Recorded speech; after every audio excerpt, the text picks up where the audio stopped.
The overall story for Cowboy Bebop is, in the year 2071, the solar system is linked by a network of hyperspace gateways.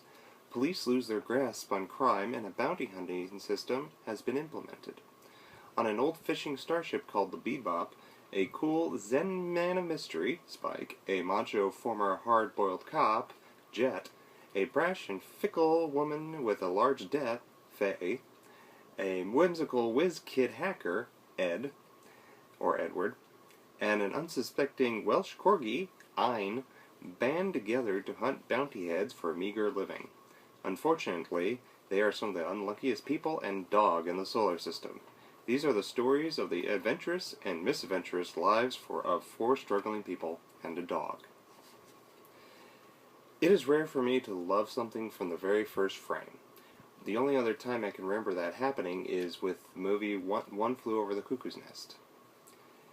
The first frame of the first episode is of rain and the side of a building and some sad jazz music. I myself am a fan of film noir and instantly recognized the genre in that frame. The scene continued as we see Spike walk down an alley as flashes from his past appear on screen.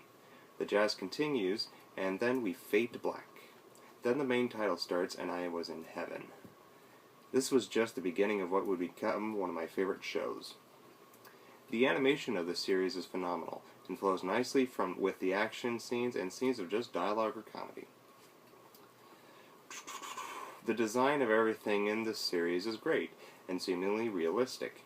Nothing seemed so fancy that we would never see this kind of technology in centuries, but instead maybe a few decades. The characters are very well created, rounded, developed, and played. They all had great backstories and heart. The drama that goes on between these people is so real and sometimes heartbreaking. It is hard to not just love one character in the group. They all are just so great you want to love them all. If I had to pick one favorite character, it would be Spike Spiegel. Everything about this character I like, from his dark past to how he fights, even his humor was appealing to me. And he wasn't your average action hero. His reaction to things were more like a real person, and he didn't give cheesy one-liners. The action and chase scenes were a joy to watch. The gunfights, fistfights, vehicle chases are edited and musically synced perfectly. Nothing is wrong with them. They were very reminiscent of a western or kung fu or film noir. All the episodes are fantastic in their own way, telling either a drama, a comedy, or an action story, or just plain science fiction. To me, my favorite episodes are the ones that deal with Spike's past. They are very poetic, heartfelt, action-packed, and come to a satisfying conclusion.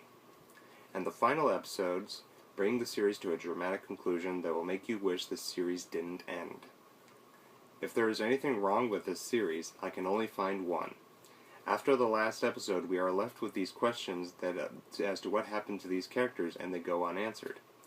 All the characters are doing something before the last episode, and then the last episode ends, and we don't get a conclusion as to what happened to them. It's really jarring to not have those answered.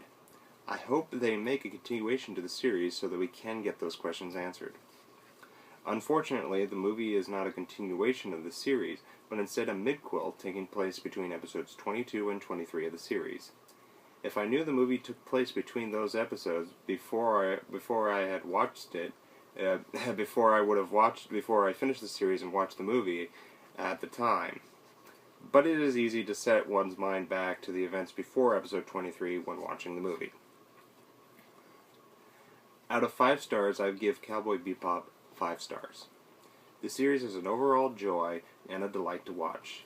It has many themes and philosophical concepts of existentialism, existential ennui, I hope I'm pronouncing that right, loneliness, and the past influence. It can be felt and shared by all who watch it. The director of the series has been asked if there will be a continuation of the series. The director, Watanabe, said that he didn't want to do Bebop for the sake of doing it, and that quitting while one is ahead when people are wanting more is more in keeping with the spirit of Bebop. And I agree. He should only make more when he feels like it and has more stories to tell. A few years ago, Watanabe was asked again about continuing Bebop, and he said, someday. Maybe someday.